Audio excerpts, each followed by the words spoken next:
Or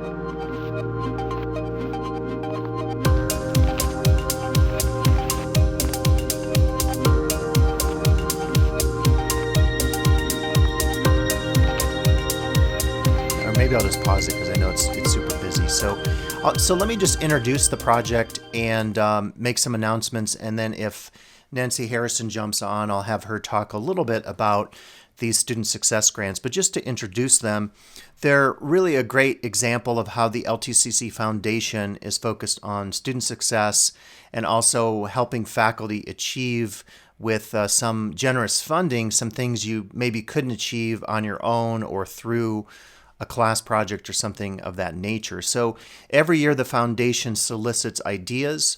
You apply for these grants. They're not like a lot of grants. They're like one page, literally 1 or 2 pages, including your budget.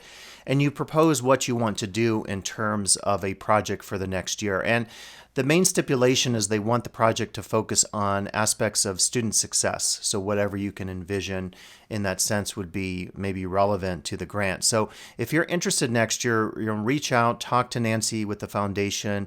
They do a really good luncheon that features all the people who received grants the previous year and then the folks who applied for grants for the current year. And then you kind of get a sense of what the different projects are. So this specific project is focused on student technological literacy. I think a lot of us have concerns that students maybe don't have access to technology. They don't get the kind of training that they need. They don't know how to reach out or to whom to reach out to, which departments or people on campus, if they're struggling with various aspects of instructional technology, whether it's learning Microsoft Word or logging onto the email and so forth. And I know that one of the goals with the new version of the DE director position with Michael Miguel is that he focuses on, or that office focuses on, student success side of things. In the past, it was a lot of emphasis on faculty, which is a huge need for sure still. But addressing the student technological needs is, I know, an upcoming goal of that program and also of this grant. So today we'll use the summit, and it's not just us participating, so others out there who want to participate in the Jamboard, I will leave that open for at least the next week so we can brainstorm.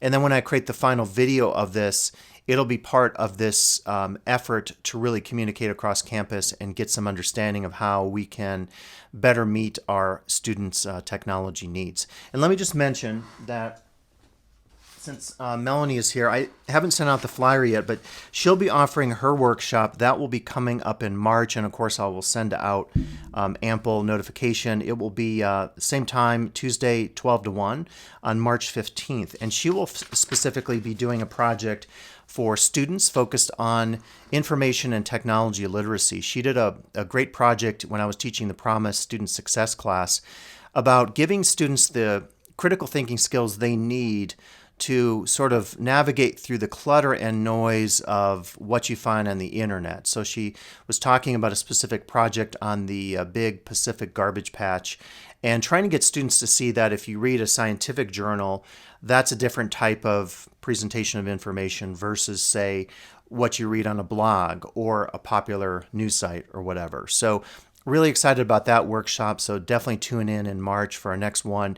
And we'll have a slew of other topics throughout this quarter and also the next quarter when the grant ends. And by the way, news and media literacy. Yeah, exactly. That's going to be the focus, and technology, because technology is a key part of this. Obviously, our students are all participants in this social media technology world, and we worry sometimes, I think, teaching a class. I know Justin Solange and I have talked about this before, where we're concerned if a student is really active on social media, will they bring the skills they need to the class to successfully participate, or will they be hindered, if you will, by that experience with social media or online technology? So we'll talk about that today as we focus on these 3 specific questions, and we'll use this as a problem-solving session to work through those Jamboards. The other thing I want to mention, and let me start to share now that most people are here, let me share with you this Google Doc, and all of the participants today, all of you, are eligible to nominate a great student. So think about who that is. So a student that you think is really doing great in your online class, or Melanie, one of your top-notch tutors, or someone who's really excelling in your class. And then because of the foundation, we're giving then gift cards to students. So for students who participate in an upcoming workshop, they'll get a gift card. We're still working that out. It'll probably be a Visa gift card. And then what we'll do here is once you've identified the student, I'll work with the instruction office to get their mailing information and then work on letting them know that they were nominated by you, the faculty member, so it's a little kudos to you as well, and they'll receive the gift card. So you can, at your leisure, I'll send this out later, go ahead and fill that out. And then secondly, I'll just share in the chat, we'll talk about that in a second, the Jamboard. So the Jamboard will take us through today these brainstorming questions. The first is, what are the biggest student technology needs? The second is, what are your needs as a faculty member? And the third is, taking this outside of teaching, which is an interest of mine. We live in the world of social media and smartphones and media and the metaverse with Mark Zuckerberg and Facebook.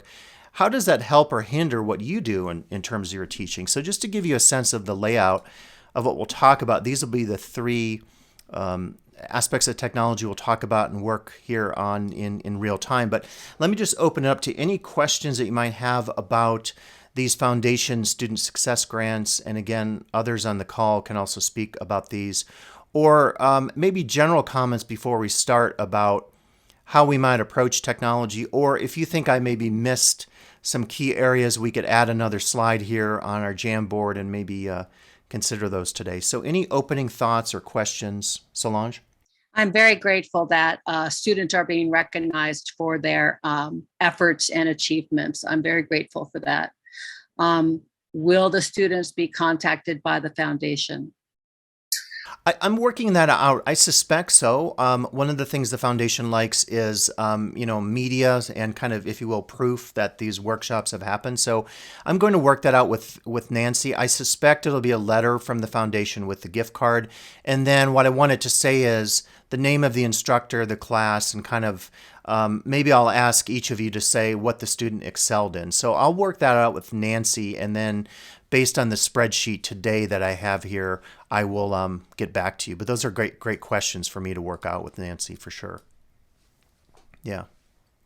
And I absolutely agree. I think, those of you that are, I think it will be on campus, there'll be an announcement. Our honor roll should be happening, I believe, next week on the 1st of March. And since that's the case, we won't do a teaching talk or a tech workshop on next Tuesday, if that's correct. Or do we still have, is it a short month? Yeah, it is. Only 28 days. So yeah, next Tuesday will be the 1st. And that should be the honor roll. So those of you available, I'm not sure if it's on Zoom or in person, but log in if it's on Zoom, because I agree with Solange, it's absolutely great that we can recognize students on campus, for sure. Yeah. So great. Anything else about the Foundation Student Success Grants that you have questions about or concerns, or should we jump right into the brainstorming session here? Great. Okay, so we'll jump into the brainstorming. So for this, again, we'll start with these, and if you want to work on these in real time, if you don't have access to a keyboard, you could just throw out your idea, and I will go ahead and add a sticky note here and type it in. If you haven't used the Jamboard, it's really easy to use. So you'll just go down to the sticky note here, and then you'll type in your text, and then just hit the return key or save, and then that'll appear on the screen. And what I want to do is, as we collaborate with this, I'll start, it may not be today, but after the fact, I might put these kind of headers here that indicate the key area that we need to address. So clearly, we all figured out, and thank you to Mel and to Solange and Josh and IT and Michael Miguel, because we were all behind the scenes trying to work out this issue with her student software. And actually, Solange, can you describe that to us? Because I think it's a real important need for us to recognize. You typed it here, but maybe describe for you what that issue was that you identified in your class this quarter. Let me read this real quick. Our students' biggest technological needs are updated computers that support third-party software. In my DMA classes, we use Adobe Creative Cloud, which offers Premiere Pro, there it is. Sorry. Video editing software required to take the DMA 101 and 102 classes. The Chromebooks does not support Adobe Creative Cloud, and that combination of Chromebooks being available to the students, but the Adobe Creative Cloud is not available to the students. And so to find that compromise is crucial. Yeah. I'm going to put Chromebooks on here, and Mel or anyone else, feel free to jump in because I'm not so familiar with Chromebook issues, but I think that they'll run basic things like Microsoft Word and so forth, right? And Google Suite, but they won't run high-tech graphics stuff. Or I don't know, Kathy, if you use any of this in your physics classes. Yeah, I think they don't run Microsoft Office. Really? So we use Microsoft Excel, and it's really much, much, much better than like Google Sheets. Yeah. And the college will provide, students can download that. It's not easy to find though. There's an online version that is also not very good. Yeah. And for the students to actually download Microsoft Office Suite, it's challenging. I need help figuring out how to help the students do that. But yeah, Chromebooks don't run some of the things I need for my students. Okay. I'm just going to put on here maybe like info about downloading Office Suite. And, Justin, in a previous workshop, we spent about 15 minutes trying to figure his out. And the problem there was we could get to the link, but we couldn't get it to download the actual software. It would only take him to the web version. Melanie said here, Microsoft can run via browser OneDrive on a Chromebook, but it's very clunky. Okay. Yeah, so that's interesting. I thought it was a little better, but I was wrong on that. I don't have any experience with Chromebooks. So that's definitely an issue. If we're providing, and I think, a bigger maybe thing we could put out here is the financial or access to technology, specifically maybe computers. We have the Chromebook program, and that was amazing. Kudos to the library and IT and all the administration involved in that during the shutdown, during these last couple of years of COVID. But the issue then becomes, if that's what's available, then we discover, okay, they don't have access to internet. And how do we do that? Then we discover they don't have access to the software because some of the software doesn't run on a Chromebook. So yeah. Access and proficiency to hardware, software. Students don't know what's required until class begins. Assignments are due. Library and IT are playing catch up several weeks into the quarter. That's wonderful. In fact, as we start to think about, let me get a different color of tab here. We'll use orange. Maybe orange could be like solution or an idea, and that could be like a routing sheet. I know Michael and Josh talked about this, and I think that could be a great way. And the library's been amazing with that whole transformation of our book system, to be able to say, we know ahead of time what books are being used. What if we could do the same thing? This is a collaboration here between Solange and maybe IT and, of course, the library. Maybe if we had a sheet that said, in every one of Solange's DMA 101 classes, the students use this software. And we have that on the sheet. And if that doesn't change, we know going forward that with this issue of playing catch up, we don't have to play catch up because we know ahead of time that software is needed. So I really like that idea. Is that, Solange, do you think that would work for your class if we had a routing sheet that would describe the software needed? Absolutely, because my DMA 101 and 102 classes always use Adobe Premiere Pro, always. And so there's never going to be a change. It'll always be the same every time these classes are offered. So having access to this software prior to class starting would be the best idea possible. And if the student doesn't have access to a computer that supports Adobe, having access to it on campus is a solution.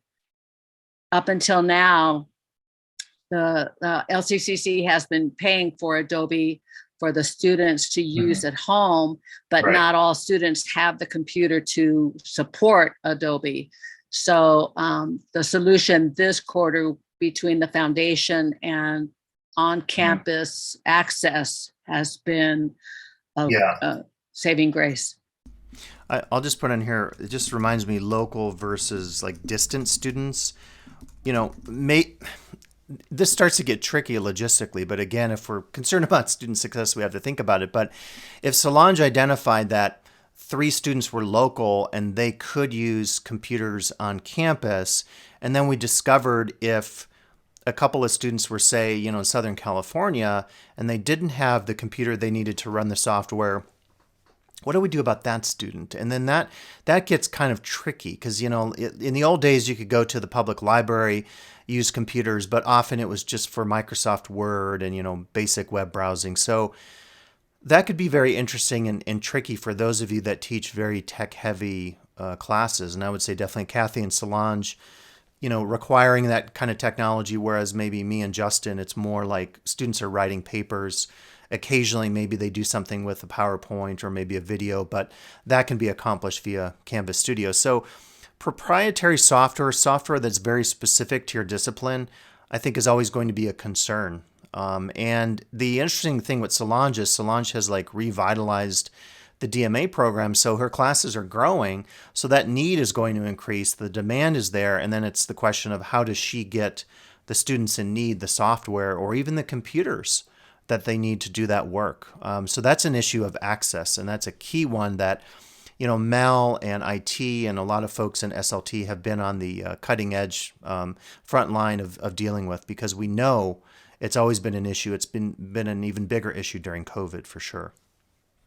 So more thoughts on this, and I don't know, with Kathy, with your Microsoft Excel, your solution sounds like if we could get students to the downloadable version of Office Suite, that would fix your solution, or that would be a solution for your issue, assuming they have a computer, I guess. Oh, I think you're muted. IT's been really great, though. They provided us 4 extra laptops in our lab that the students can use. And I think if one of them just came to class one day and helped the students download that, I think it is available on Canvas for Students. It's just hard to get to and hard to download. Okay.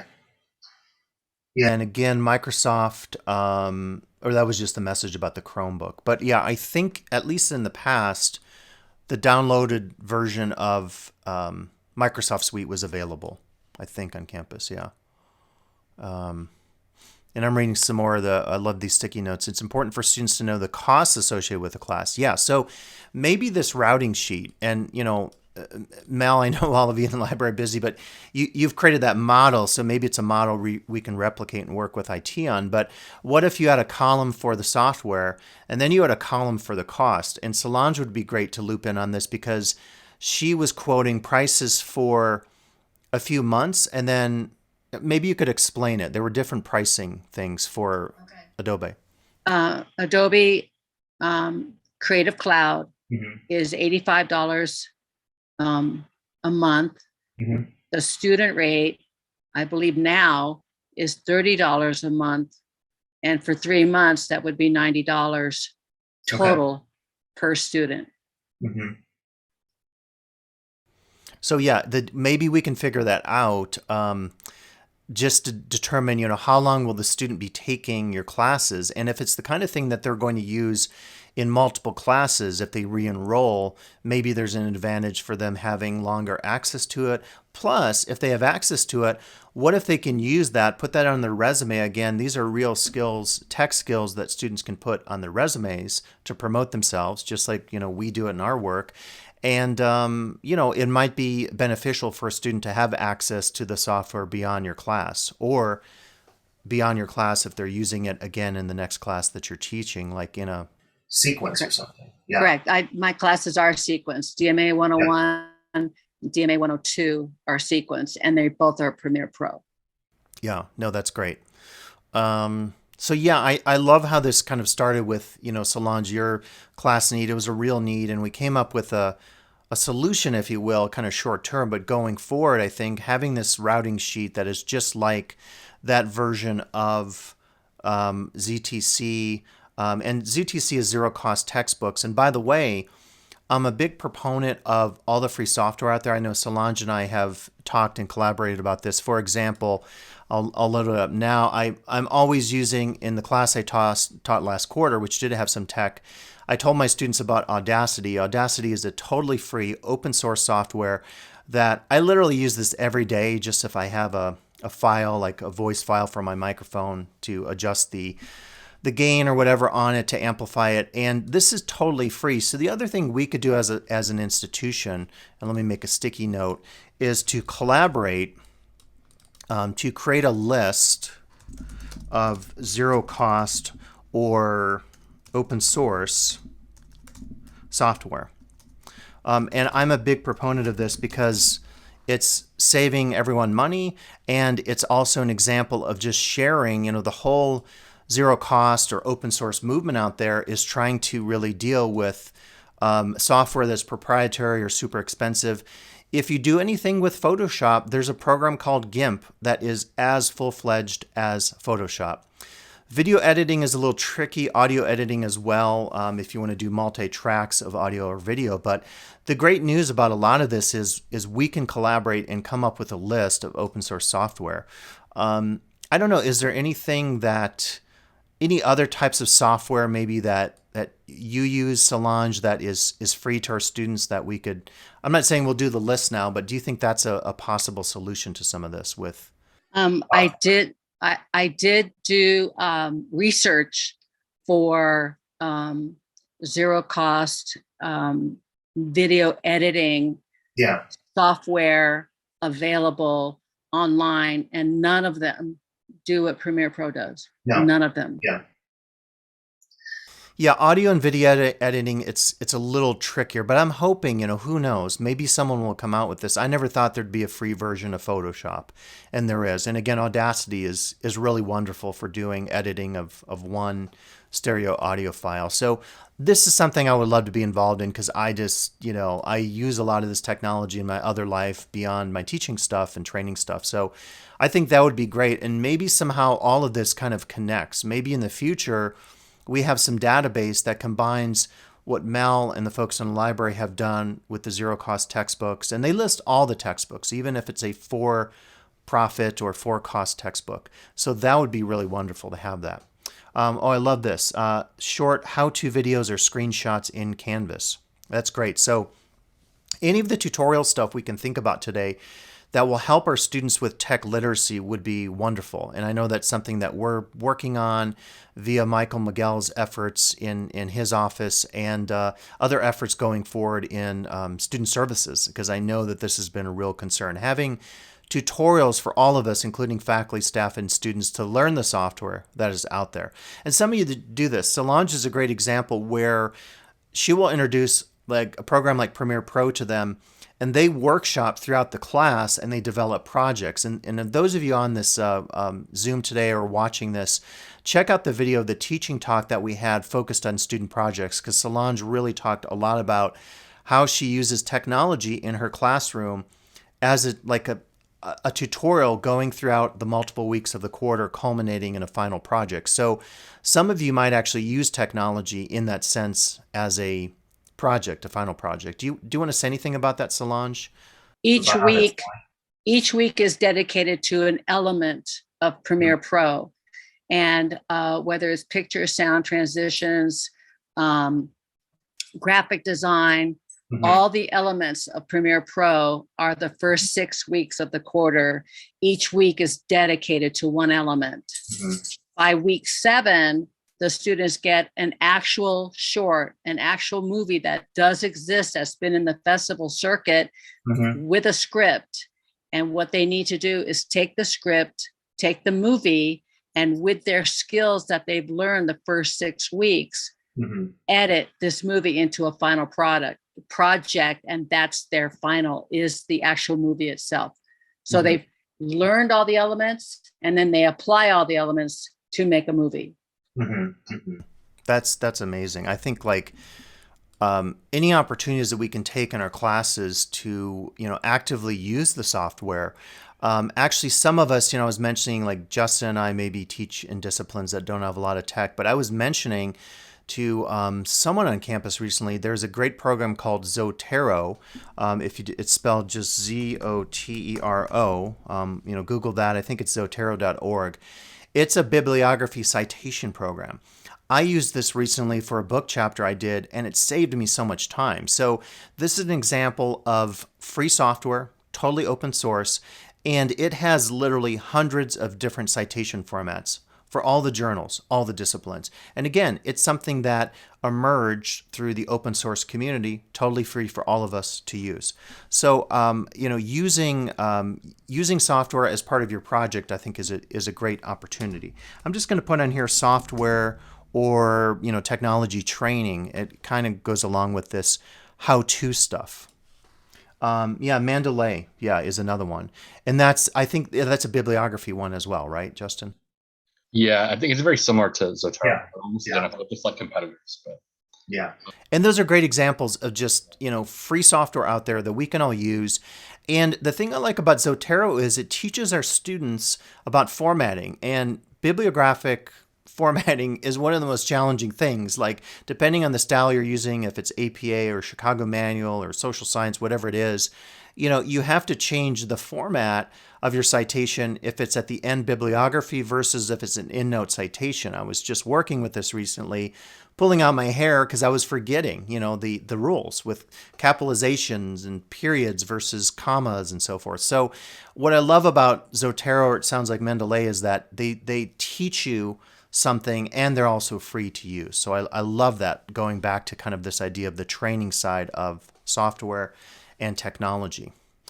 So do you have any other, maybe think of some other, again, kind of the blue is the big picture topic, and then these are the kind of ideas, and then orange are the possible solutions. Can you think of any other blue level things that are technology needs for our students? So far we have software, specifically like Solange's example, access to software, access to computers and technology, whether they're local or distant students, and then the training side of things, which is like understanding, what software is out there, and then who needs to use it and how they get that training on that software. Can you think of other big topic issues that we could put on here? Oh, tech tutors. I love this. So a training idea, tech tutors, students who are tech savvy, who can help peer mentor and coach those less familiar. And Mel, I'll just mention, we still have some money available in the grant. So if you want to do like a tech tutor training about technology, let's make this happen. Maybe spring quarter would be good. So there's still some money available. So I love that. I'm going to definitely put a star on that. I don't know if I can put stars on these, but I think I can put a check or something. Let me try that. A check mark. Okay.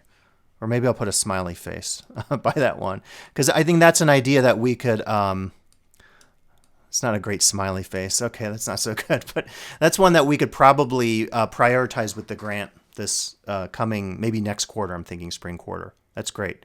All that whole training component, I know as we're going into our accreditation in 2024, training related to technology is a big side of our accreditation review. So we definitely want to make sure that when we get accredited again, and we get our big visit by our accrediting team from all the different statewide colleges, that we are on top of our tech game and that we are definitely doing the training that we need to be doing, whether that's through the stuff happening in the library, IT, through my position, through Michael Miguel's, through student services, to really think about this. So I love having our tutors involved in this. And let me put a little solution thing here, because I was so heavily involved in Promise in the past.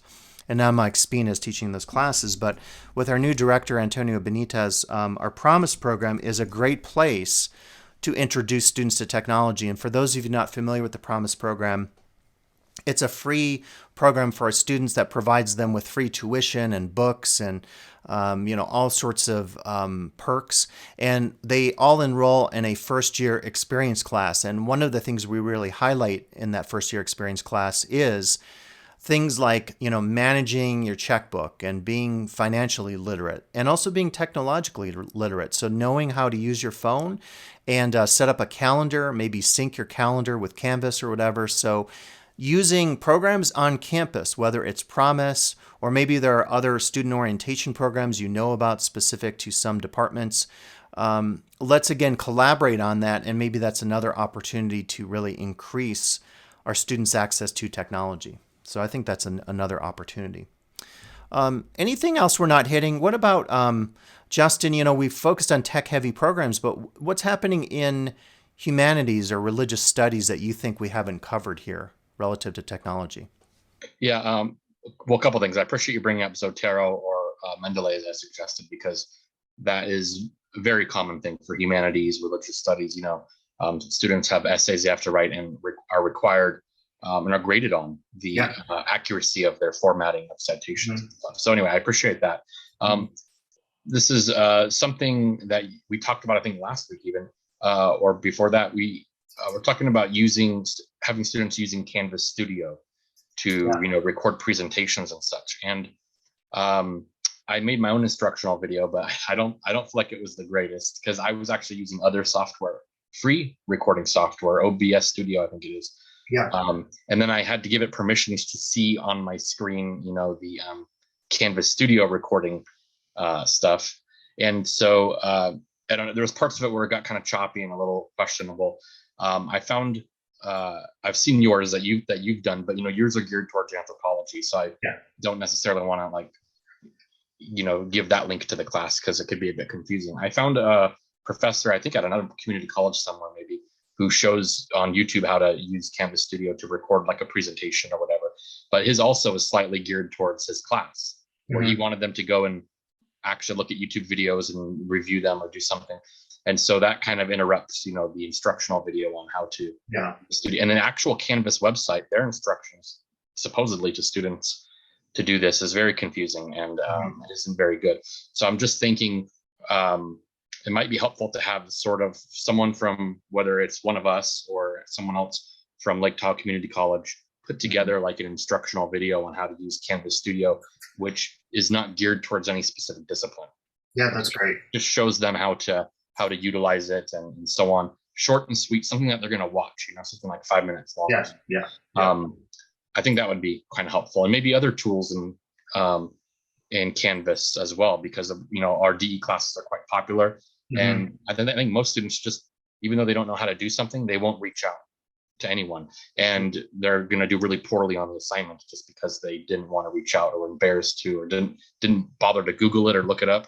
So if we can have some more instructional videos for students, not just for faculty, but for students, on how to use Canvas and so on, not geared again towards any specific one of our disciplines, I think that might be helpful.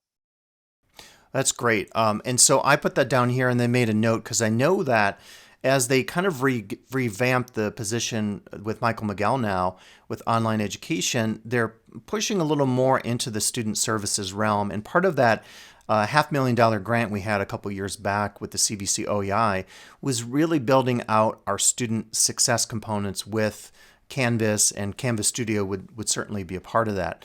So I think we'll check back on that and put that on our list and figure out what's the best way forward with that, because definitely I think a discipline agnostic video that doesn't just focus on anthro or physics or DMA or humanities would be wonderful, because then any student looking at that like 10-15 minute video, they could learn all the ins and outs of Canvas Studio. Because Canvas Studio is great, but if you first start up, you may not understand, what a webcam video version is versus the screen video version, or permissions on the Mac. There's a kind of a little clunky thing with Canvas Studio where you have to download a very small piece of software to get your webcam, to give permissions to Canvas Studio. So something like that could cover the PC side and the Mac side from a tutorial standpoint, I think would be great. So that's definitely valuable. And I think you're right. It could be very aspecific to disciplines. It doesn't have to focus just on humanities. It could focus on any discipline. I love that.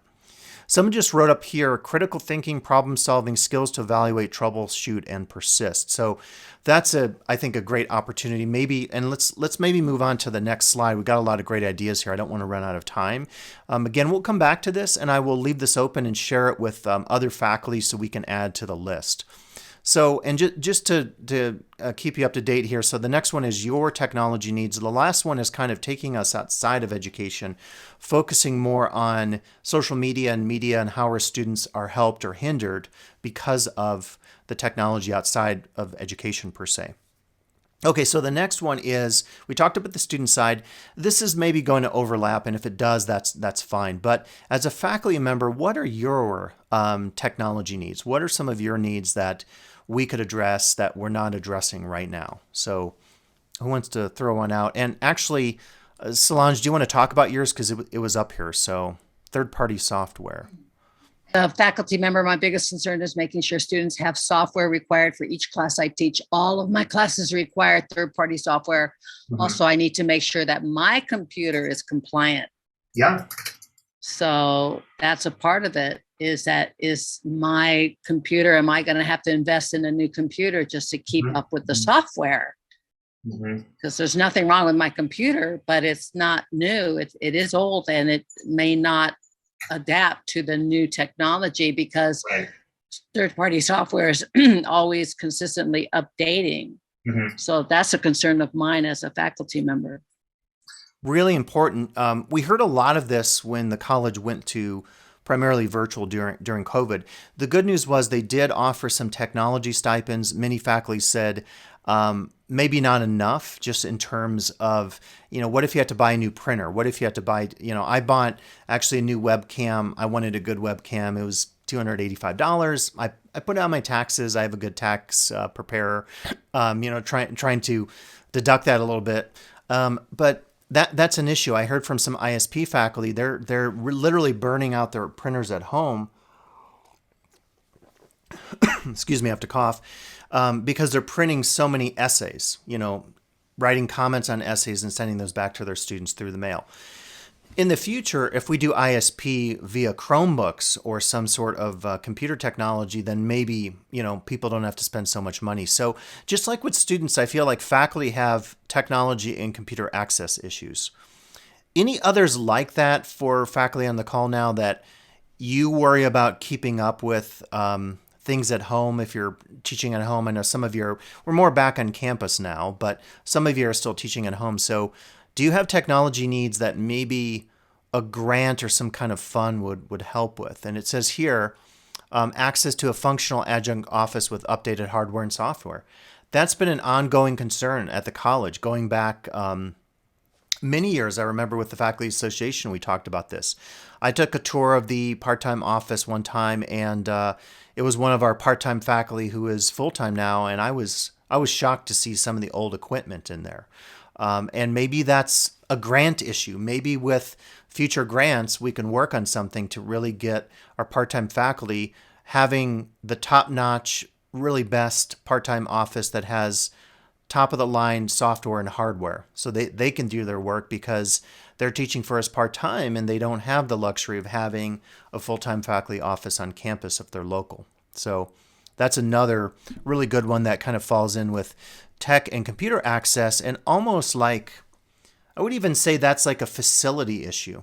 We could maybe add that in there or say that it's something that is related to access. But then if you're remote, kind of conversely, how do we support remote adjuncts, part-time faculty who are teaching for us? Maybe they need training, or maybe they need software or technology that isn't being met on their own because they don't have access to, the best computer or the best equipment, like a webcam. A webcam is still something that maybe I'm going to put webcams on here because I just worry about some of the quality of the video conferencing we do. And I would say for me, it's less this kind of stuff on Zoom. It's more like you're teaching a class and, Kathy wants to detail, I'm just using it as an example, but maybe she wants to share her screen. And what if she doesn't have the best Wi-Fi? Or when she's, showing herself on her webcam, it's not the best quality.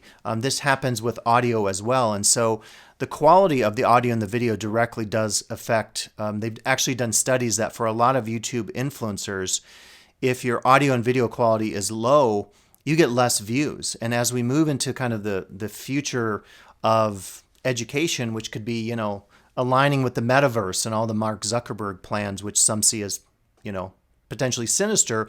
But, in the future, maybe we're doing more recruitment and branding of our teaching via Zoom and YouTube and social media websites. You know, the days of putting flyers on campus that advertised your class, those days are kind of ending for good or for worse. And so another solution maybe on here, and I'll just let me put a yellow sticky note, is maybe something specific to using media or tech for advertising your classes or branding or whatever.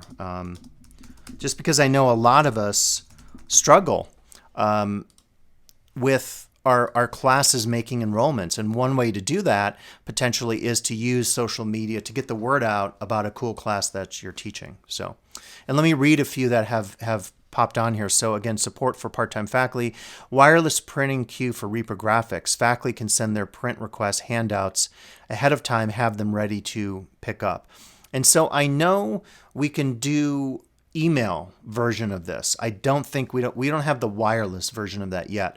Hopefully with the new full-time faculty student or faculty suites upstairs, that will be something that would be available where you could have one set of hub printers and then you could maybe print your stuff there. So that's another great possibility there to really leverage wireless printing and the convenience of it. So what are some other, I'll be happy to put a sticky note up here. What are some other pressing technology needs? Like, what do you think about training? And I think of this because, my job is primarily focused on training. So are you getting enough tech training? Do you need more? If so, what does that look like? Is it specific to software? Is it specific to Canvas? I have found that your offerings have been extraordinarily helpful in any technological questions that I've had regarding Canvas. Okay. But I've always had the support needed. So I feel that Canvas support is detrimental to not detrimental.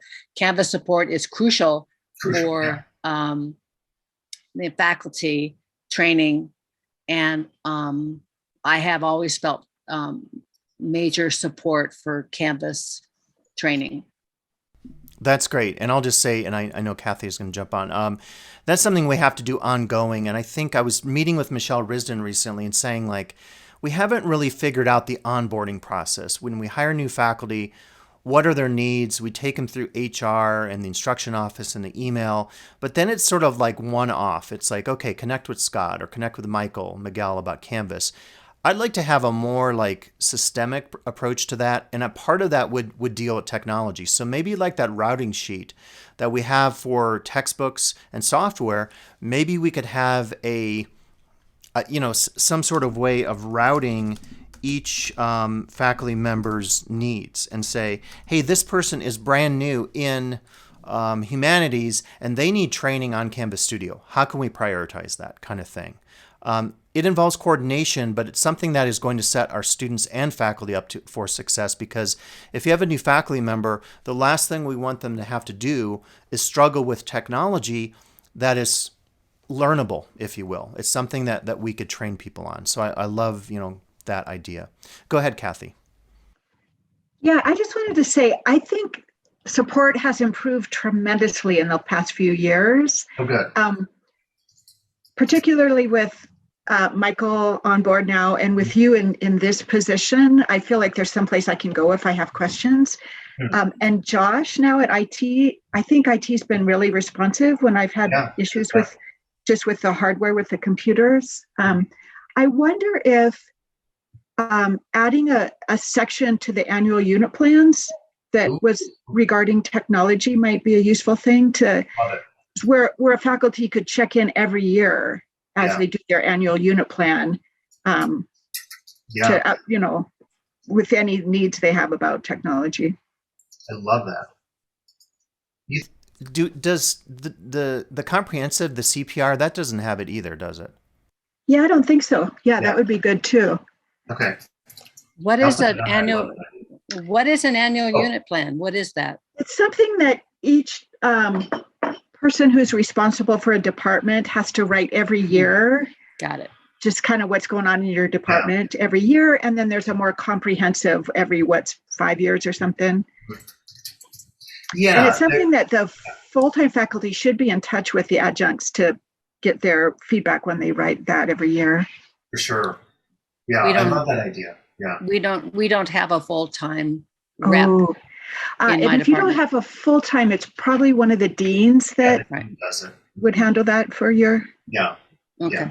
So that'd be definitely like a connection to make with Brad and to say like, definitely, put that on the annual unit plan.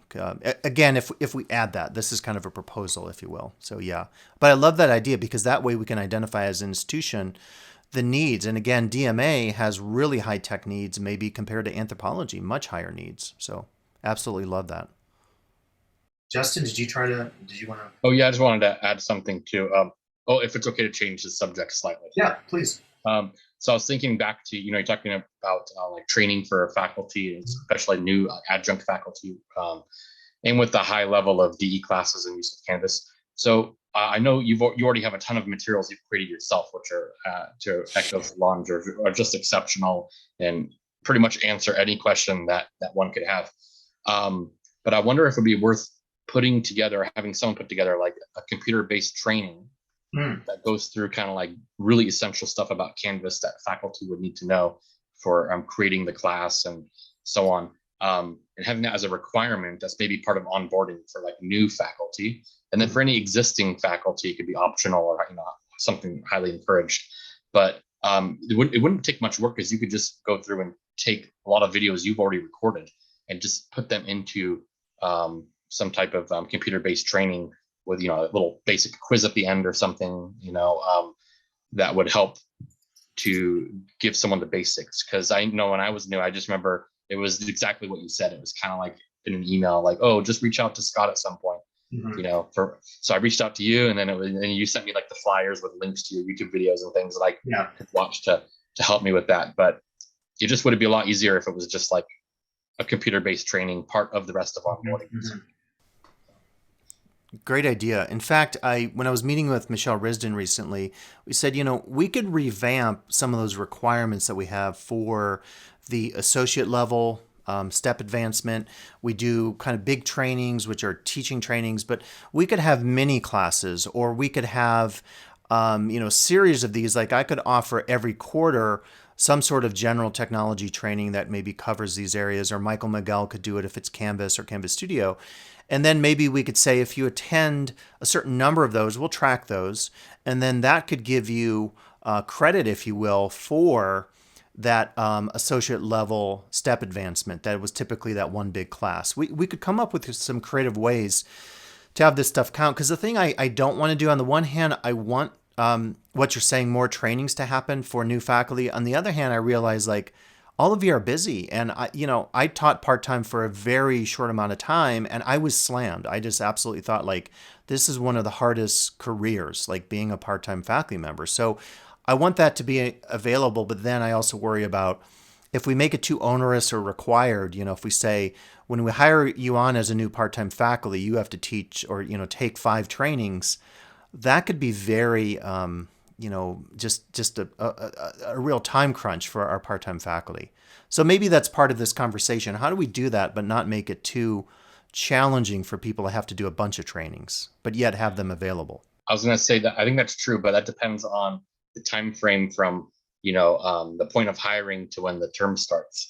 So it was in a scenario like mine where it was like, okay, everything's done in terms of HR, and now your class starts next week, and it's like, okay, now I have a week. Yeah, that would be too much. But if it's something like you're hiring someone over the summer and then they have a few months until fall term starts, they're not really doing much work yet anyway.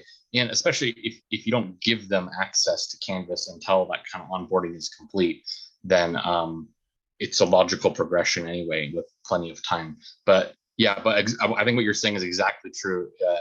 In a scenario like mine, which was not ideal. But if that's a common narrative, then that could be a problem. Yeah. Yeah, if you're in a situation like Justin, you're hired kind of last minute because of circumstances, it's always hard. And I think that's a case where we say we're going to really ramp up our one-on-one with me and Michael Miguel, Canvas Studio, me and other stuff. But if it's we know someone's being hired and we have enough advance warning, just like we were getting at on that last slide about knowing the software before the class starts, just like we know the textbooks before the class starts, we can be proactive.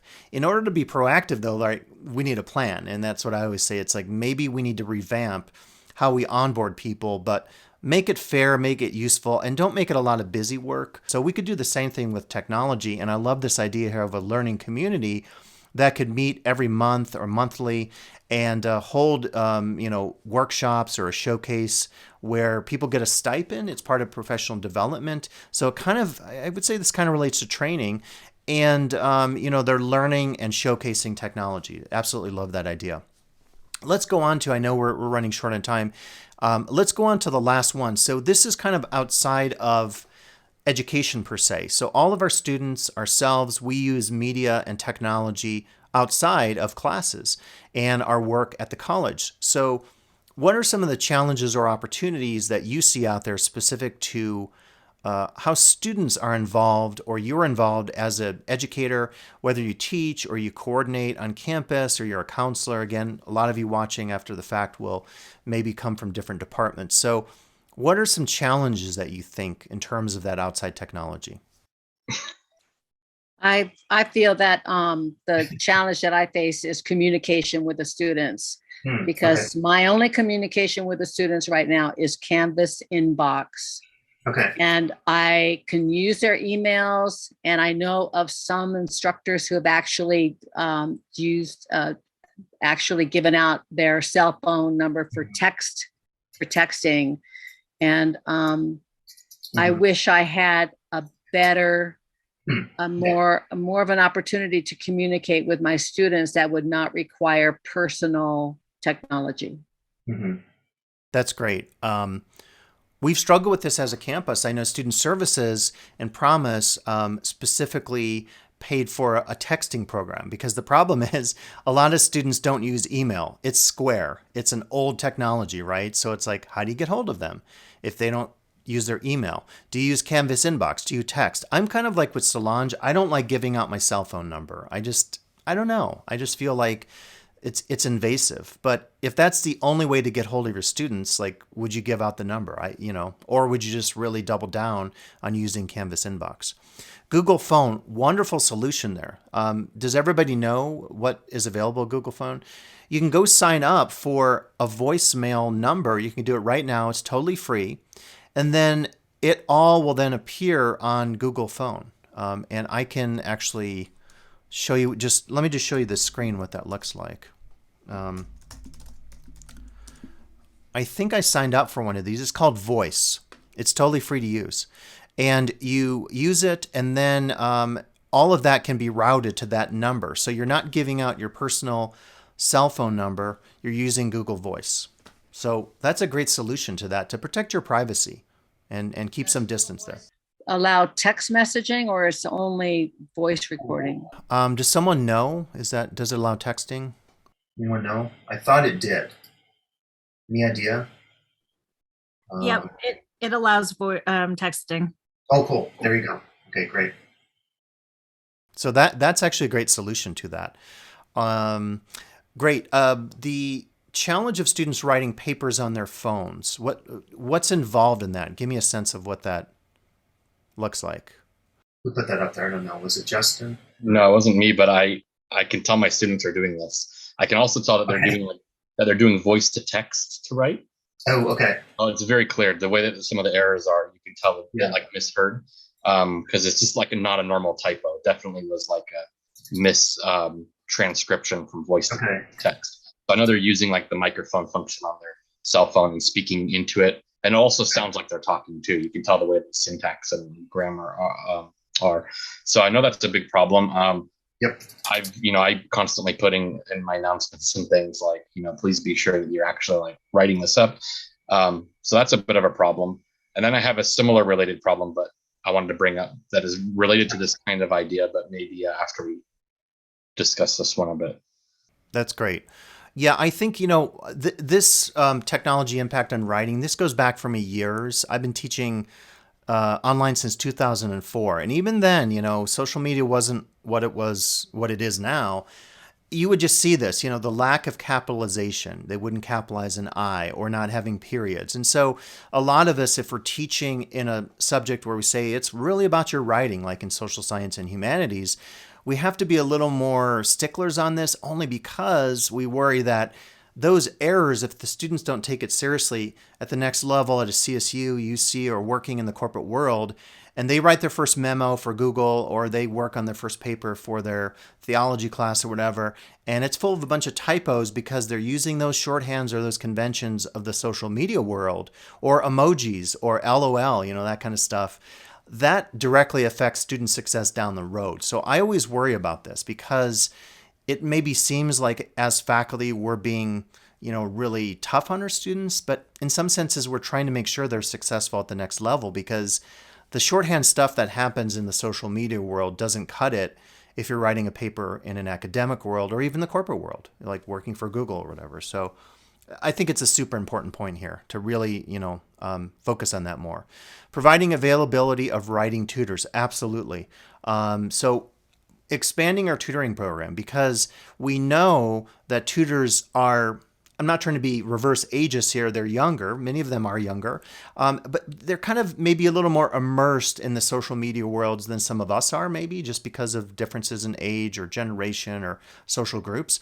And because our tutors can be very current with the technology and the social media, I feel like that's a definite advantage to have them doing some of that training, even as opposed to having us do it who are from different generations in terms of some of our students. Again, I'm not saying all of our students are young, but I think sometimes we forget that it's a different world of technology and social media for some of the new generations of students coming up today. So I love the idea of promoting tutoring here. Absolutely ideal, I think, for addressing these concerns.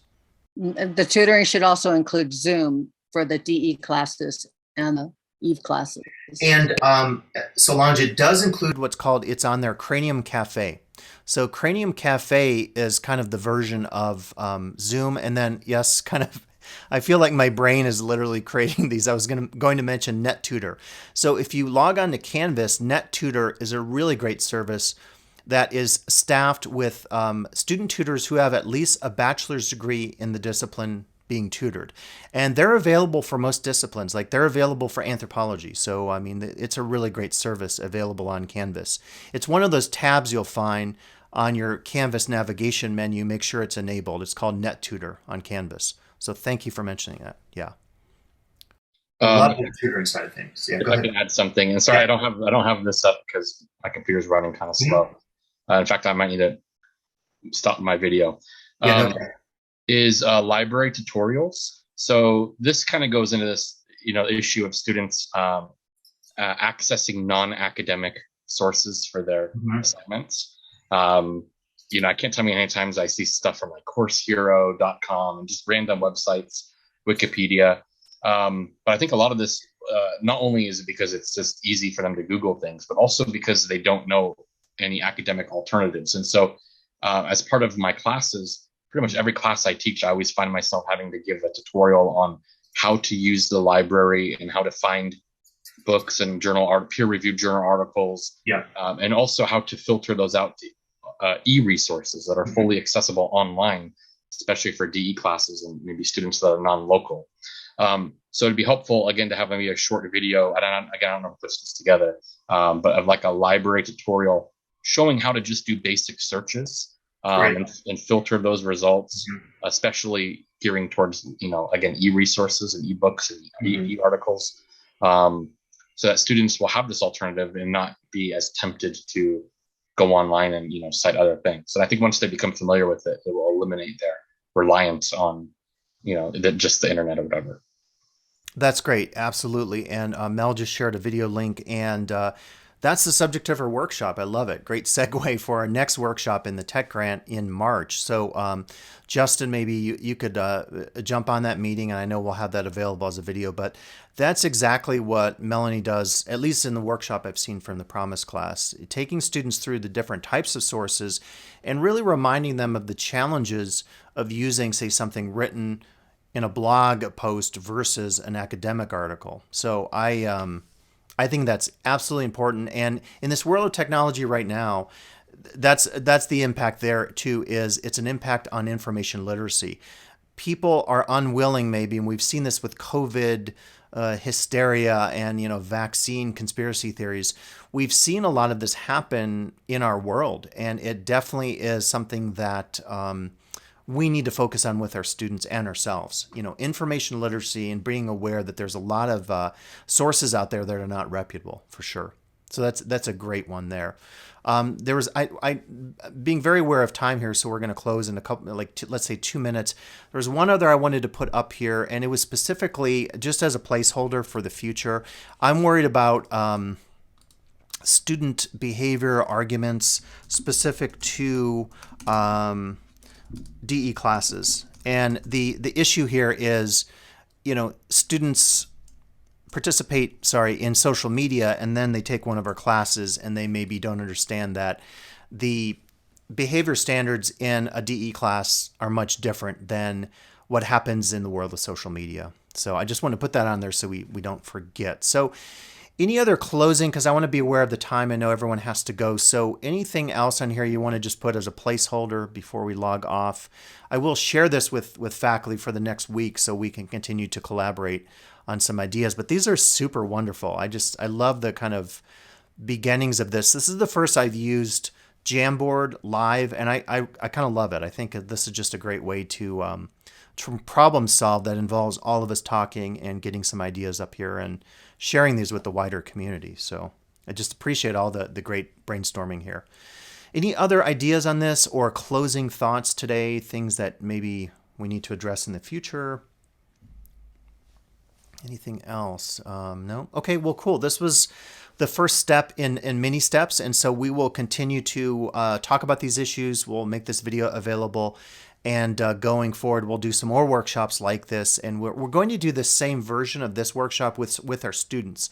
That one's going to be very cool. So we'll get the student take on what they think of the same set of questions. So I'll be interested to compare notes between the faculty version and the student version of this. So. Cool. All right. Well, thank you all for participating. This was great. And thank you all of those of you listening at home to this video of this recording. So we'll be back with more of these workshops, and I just appreciate everybody's participation today in this. So. All right. Thanks, everyone. Okay, Have a wonderful day. Thank you.